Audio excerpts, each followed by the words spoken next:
Let's get to the phone lines now. Bring in the great John Doc Maakaron, publisher of All Lions on SI.com. You can follow him on Twitter at Detroit Podcast. Doc, it's so good to talk to you, my friend. How you doing on a Friday? Man, judging by things, I probably need to hit up the dispo after this week. After a Lions loss, things have been crazy online. The fans have been at a certain level of anxiety after losing to the Seahawks. Hey, Doc, Doc, let me just ask you point blank. This feels like I hate to say must-win game this early, but it feels like a freaking must-win game this early. How do you characterize it?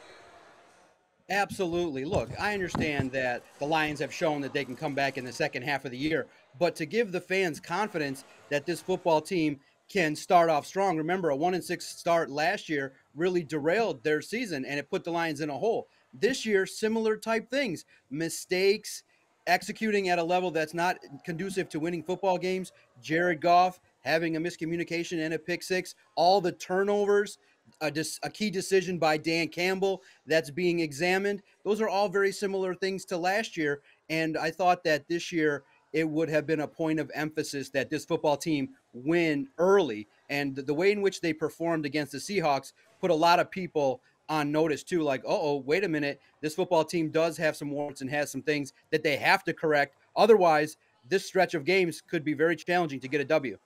Doc, good to talk to you. I haven't talked to you in a while. And let's talk about those things that may concern the teams getting ready to get into this stretch.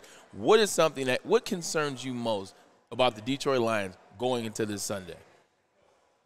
Yeah, obviously it's the interior of the defensive line. You look at it, and I know the eyes and everybody's focused on Aiden Hutchinson and his sack total, but there's more to it than just sacks. He's definitely pressuring the quarterback, drawing the attention of the opponent's offensive line. The problem is nobody next to him is doing anything worthwhile to help him out. So everybody is critiquing Aiden Hutchinson. The interior of the defensive line has not generated a pass rush good enough to help the Detroit Lions defense. So I do think there's going to be some changes, maybe even Isaiah Buggs getting an opportunity. Benito Jones got an opportunity, but I just don't think that it was enough to really get the job done. So the defense, which is supposed to be revamped, obviously didn't do enough against the Seahawks, and the Seahawks obviously took advantage with the wide receivers and really taking advantage of the soft cushion that the Lions defense presented. So the defense right now has a lot to prove, especially after that performance last week.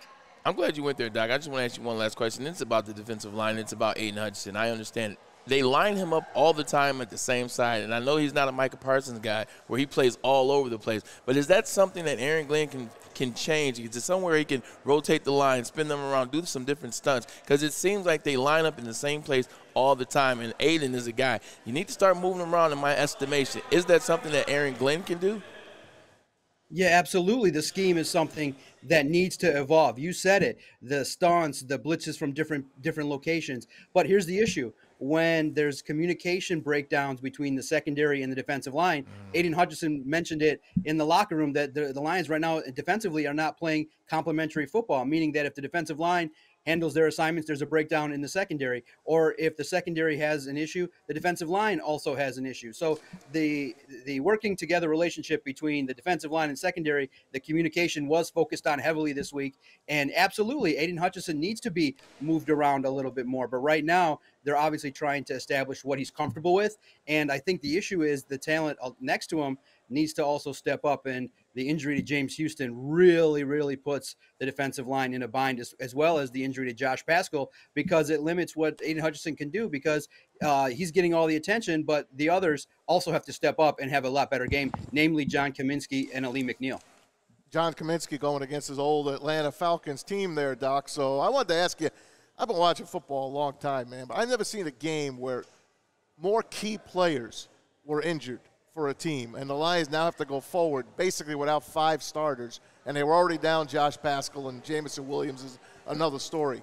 What do you think they can do? Do you think they can overcome this? It's a bad thing. It's a bad thing to start the season with.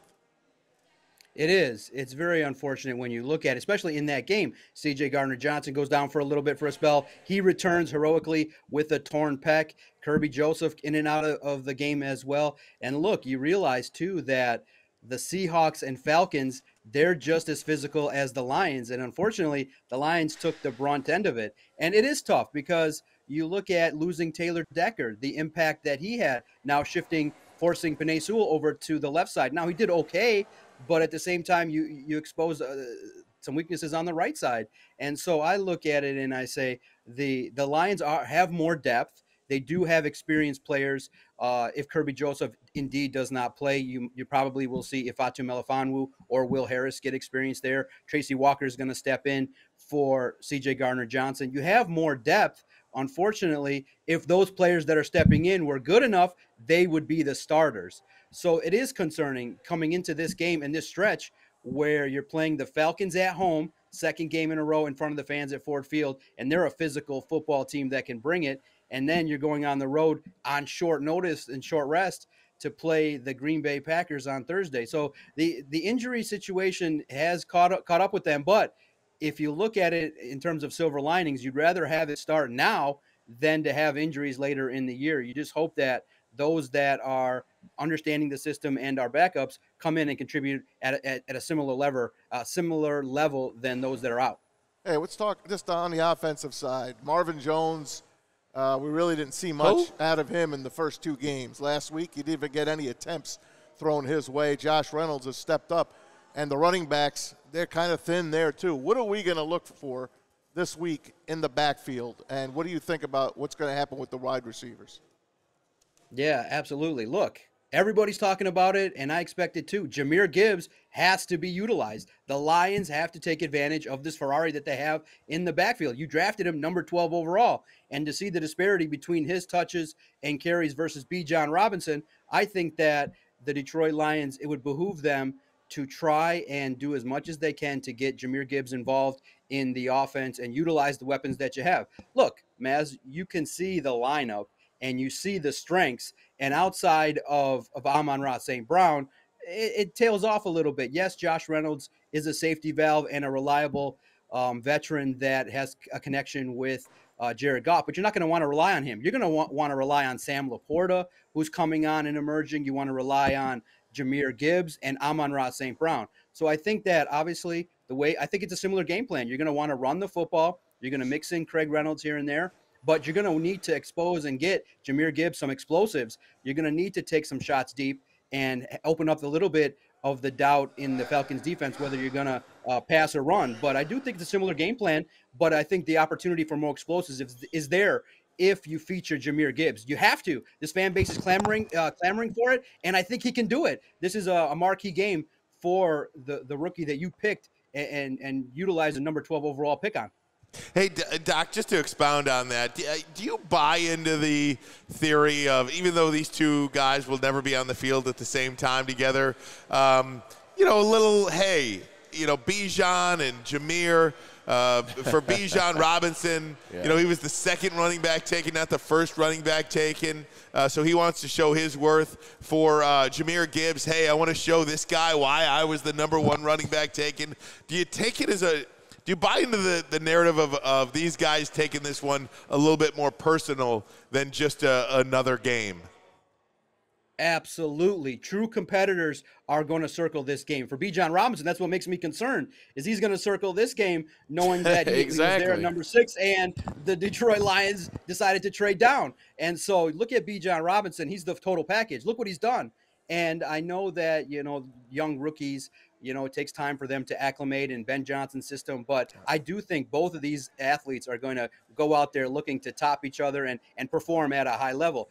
This is a referendum game for Brad Holmes, because if Jahmyr Gibbs has a dud, drops passes, isn't the guy that can run through the tackles effectively, then everybody's going to start to look at the roster construction, because many people are saying it. Maybe it's under the radar, but it's starting to be talked about.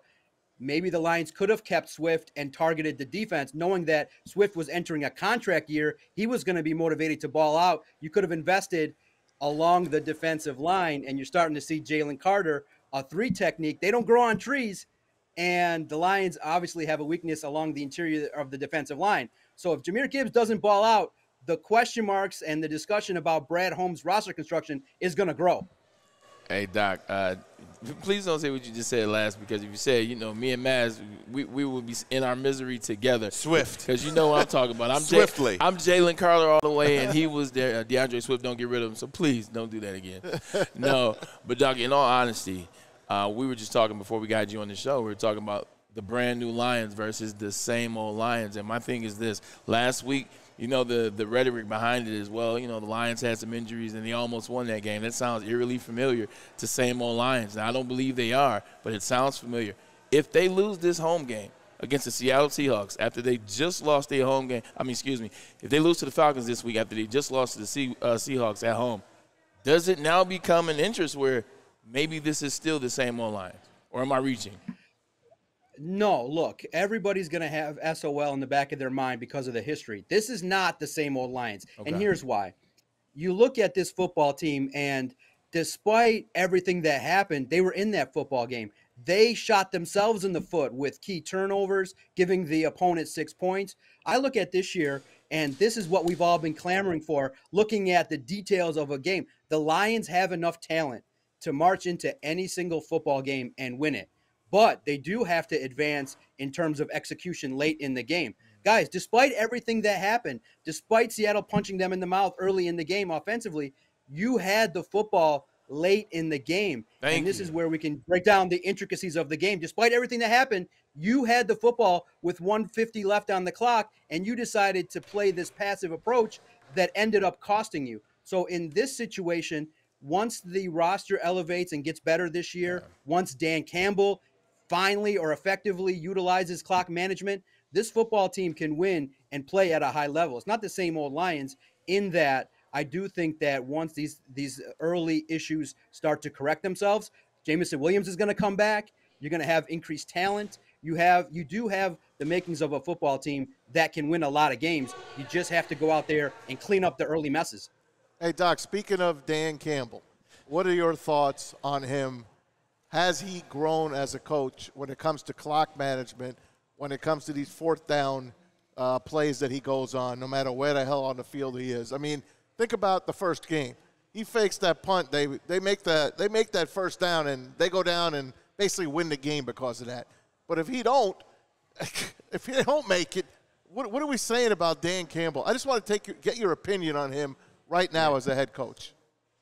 No, you look at Dan Campbell and the way things are schemed, the way he's able to express himself regarding the X and O's, they're there fundamentally. He is fully aware of the knowledge of the game, the intricacies of the game. Now we're getting into the deep philosophical approach that he takes. I love the fourth down calls that he makes are correct analytically, and he's evaluating that every single week. The issue at hand, the philosophical point is not the fourth down calls. It's the philosophy of I want to score a touchdown versus balancing not giving the ball back to the opponent.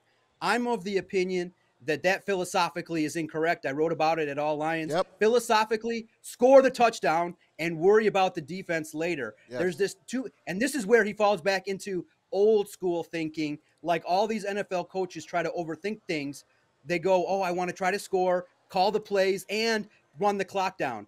In the end, what should have happened is the Lions should have used that high-powered offense. They just had come back. They should have went for the touchdown. And if the Seahawks have 44 seconds left and they go down the field and they march down on your defense with that much pressure and score a touchdown trailing by 4, then now you know your defense isn't good enough. So I look at it like philosophically, you need to score the points, go for the touchdown instead of this approach of milking the clock as well, because that in the end cost you. Yeah, Doc, I agree with you. And I don't even think this is just a question. I think this is just 100% agreeing with you. We're talking about Dan Campbell trying to take that next level step so that he can become one of the better coaches in the league and becoming a great coach. Because right now, great coaches, everything that happened in that game, you hit the nail on the head. With everything that happened in that game, with every injury that happened in that game, with every turnover that happened in that game, they had the ball the minute and 59 seconds. And great coaches find ways to win the games and cover up the things of the other players. So I agree with you 100%. We're going to keep testing Dan and see where he's at. And I think there's no better test than Arthur Smith this week in the Atlanta Falcons. All right, Doc, let me ask you this question, okay? We asked it yesterday. I'm going to ask you today, and this will be it. Is it A, B, or C? Okay, the question is 1 week from today, when we're talking about the Detroit Lions, are they A, 3-1, B, 2-2, or C, 1-3? What say you? 7 days from today. 7 days from today, the Lions will be 2-2. I do think that this is their 2-2. The opportunity will be there this week to win. I think that the home crowd is going to bring it again, and I think that short notice game makes things super tough. I just think that playing the Packers with short notice, if they had full rest, I think they have an opportunity to go out to Green Bay and win. I think it's going to be tougher, but I do think this game against Atlanta has the makings of a game the Lions win. Everybody's down on them. Everybody thinks they're down and out. This is one of those games where they can play to their strengths, and all they need is really to clean up some mistakes and to improve and just get 1 or 2 turnovers on defense, a couple extra possessions. I do think that this game against the Falcons is going to be a real fun game in the fourth quarter, but I think it's a game the Lions can win. If they don't, I think the challenge is going to be on short rest to go to Green Bay and get the W. So I see 2-2 after. Doc, this is the last question from us as a collective. Who's the player that needs to step up for the Lions this Sunday? Or will? You can answer either question. Who will step up or who needs to step up? I think they're the same question, to be honest. Yeah, I think the number one guy that's got to step it up, Aiden Hutchinson. I think that if he can get in there early, get that early sack, be that impactful force, I think the crowd will be into it. I do think that the defense will feed off of him. He's that defensive captain, and he needs to make impactful plays. The pressures are great, but at the same time, when you deeply watch the All-22 film, the Seahawks started to do the things in their blocking scheme that was problematic for Hutchinson at Michigan, making Aiden over-pursue.